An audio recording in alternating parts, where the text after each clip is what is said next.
Hello there, this is DBT and these are the rooms. And alright, let's continue playing some more Asphalt Legends. And today, I'm gonna be testing out in multiplayer the car that you see on the screen right now, which is the 2019 Porsche 935.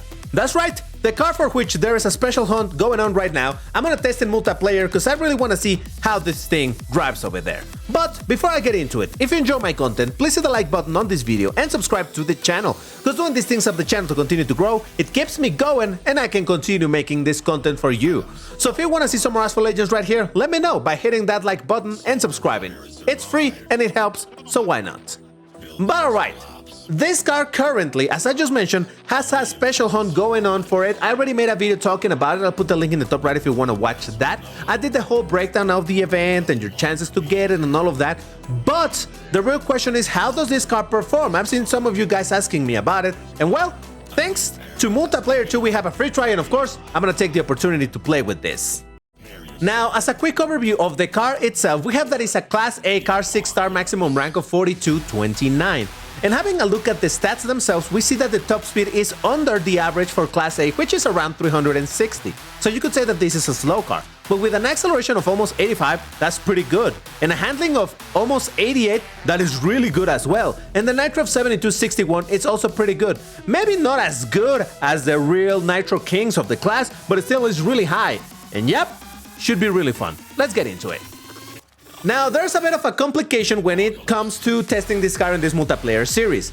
This is Ghost Slipstream. And as I always say, cars that are about top speed are the ones that are gonna shine so very much in Ghost Slipstream. And this is not a top speed car. And while the acceleration definitely is gonna help it in some situation, overall, I do expect to see some very mixed results when it comes to this car over here.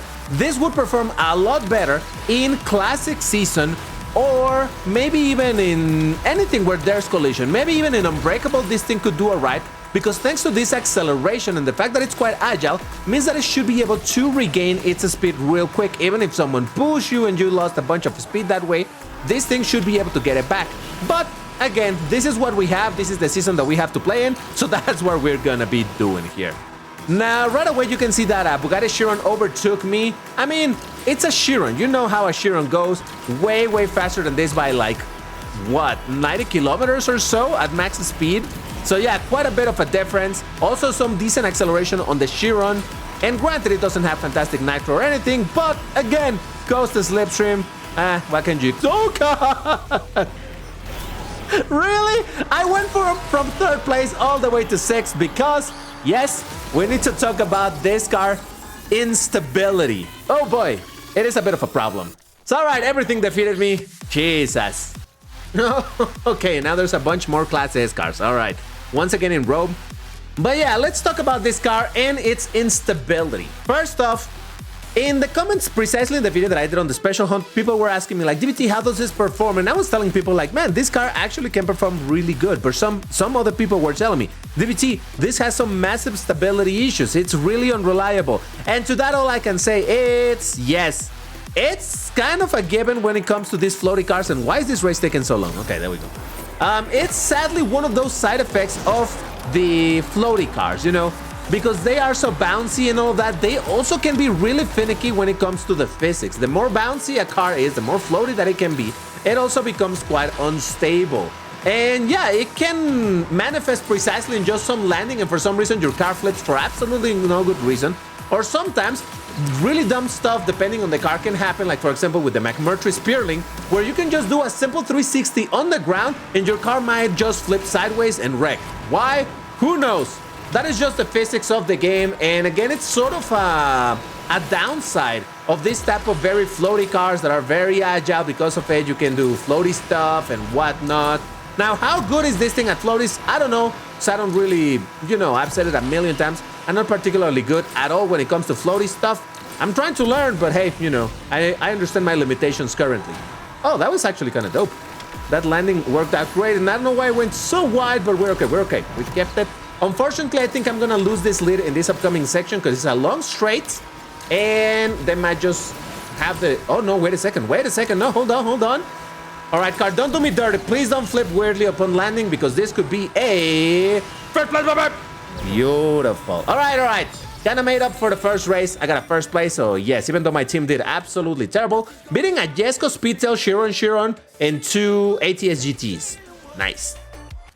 Ooh, Tuscany. All right, this could actually work out in my favor.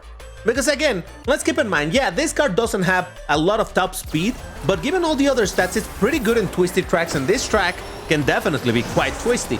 So, I don't know, this could work quite nicely, but let's see how we do over it. But yeah, as I was saying, this type of cars, the floaty cars, they do tend to be quite unstable, some more than others apparently, and this definitely does seem to be finicky from time to time. But overall, over time, you end up getting used to the weird stuff about this type of cars, and eventually you just live with it. I remember, as I just mentioned, the McMurtry Spearling. When that car originally released, everybody, myself included, it for good reason. We were like, man, this car is so unstable, it's so weird. But because of that, it kind of, you know, caught my attention. It made me want to get the car just because of how funky it is. So yes, I'm not saying that that makes for a good car, an unreliable one. But at the same time, you know, again, with this level of performance, yeah, I mean, you know, you pay a bit of a price. But when it works, oh, does it actually work? All right, let me see if I can. Okay, can I keep the first place? Oh my God, I did beat the speed, so let's go, first place. Oh, look at that. See what I was saying?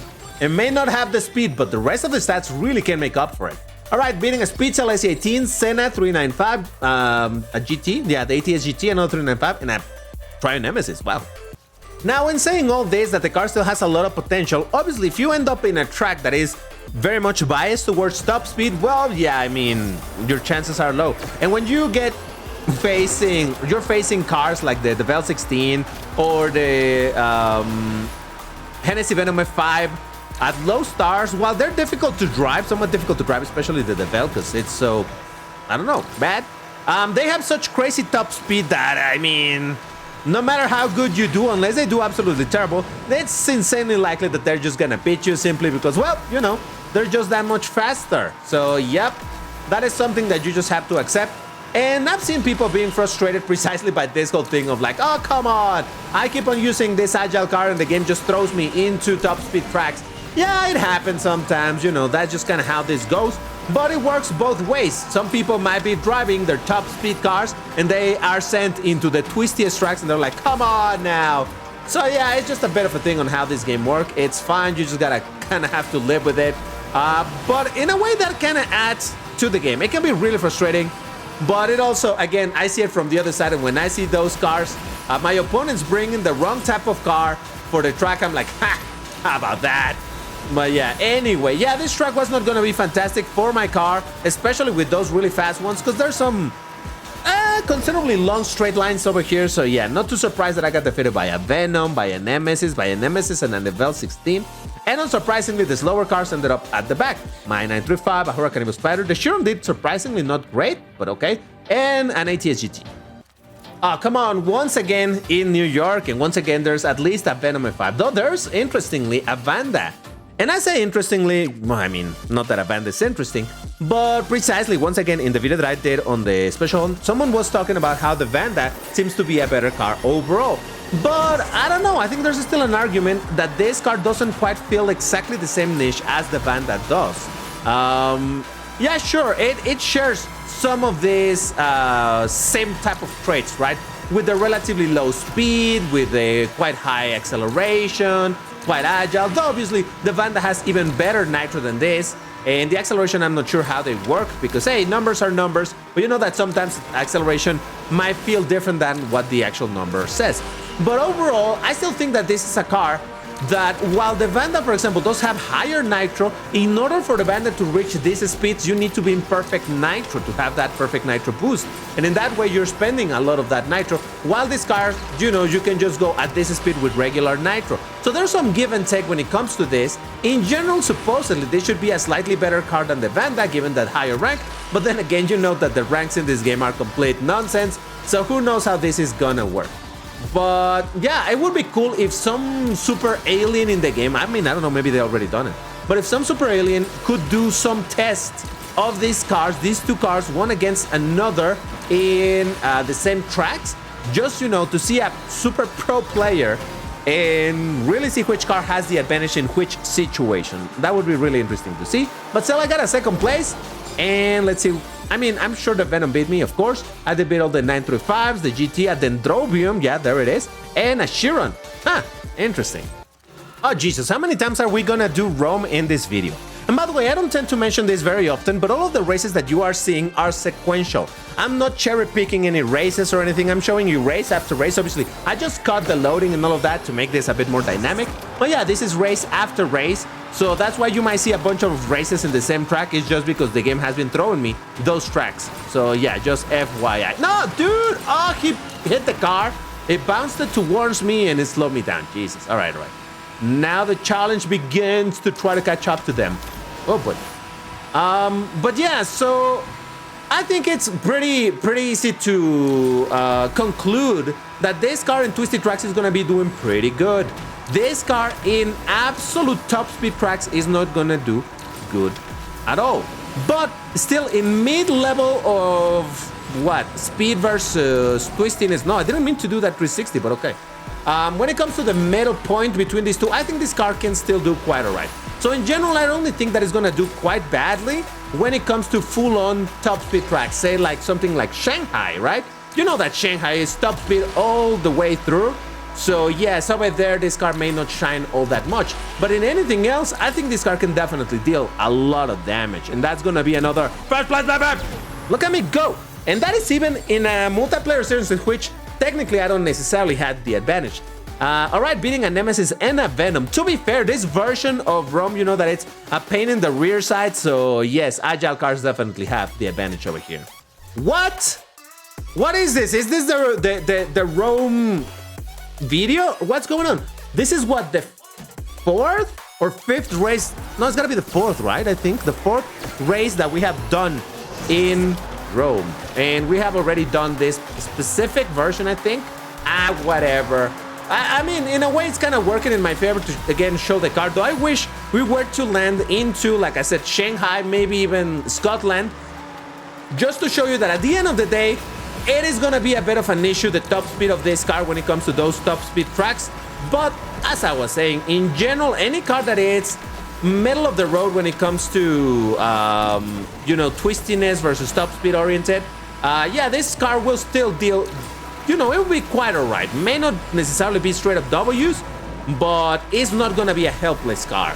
And that's what I was saying, that despite having, you know, relatively low top speed, the rest of the stats just help it so much. In a way, it reminds me like the Corvette Grand Sport in Class B, though that one doesn't have acceleration and this one absolutely does. But you know that top speed isn't necessarily everything. When it comes to having really good other stats, man, that can matter a ton too. But just like that, Assuran Persport got past me, I got past them, but let's see, come on, acceleration.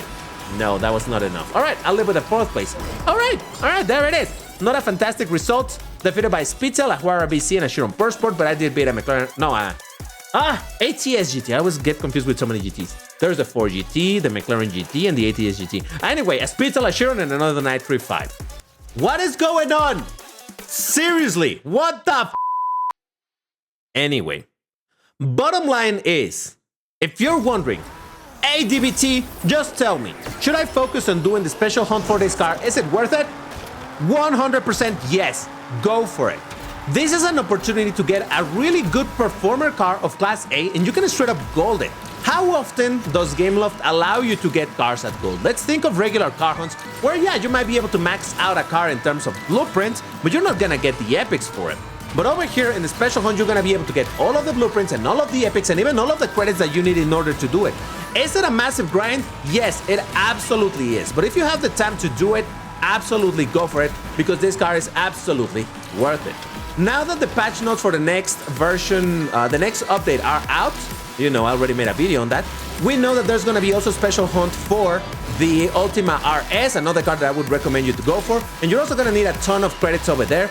But in the meantime, just focus on this one, get all of the credits that you need, get everything, and gold it. You can, of course, oh god, oh Jesus, you can of course do the trick with the overclock in order to guarantee getting the key. But still, I would say if you have the opportunity, the time to grind it and get this car at gold, just do it, because this car is just pretty good, and the opportunity to get it at gold is something that you shouldn't miss out on. And this is gonna be beautiful, beautiful. But all right, we got a ton of ROM races. For some reason, I did beat the Devel 16. That makes me happy. Yeah, I don't know why so many ROMs today, but hey, the car performed pretty good overall. Got a bunch of W's, despite the fact that I did say from the beginning that this was gonna be a little bit dubious when it came to, you know, this car and, you know, being Ghost of Slipstream, lack of speed, but still, the car's acceleration, the combination of stats in general is really strong, so very fun car to drive. If you enjoyed this video, once again, like, subscribe. If you would like to support me directly, please consider joining the Vroom membership for access to exclusive videos with face cam, without the blip on the, you know, the blip censorship and all of that stuff. Check it out, the information is over there by the join button. But that's all, thank you for watching, see you on the next one, bye bye!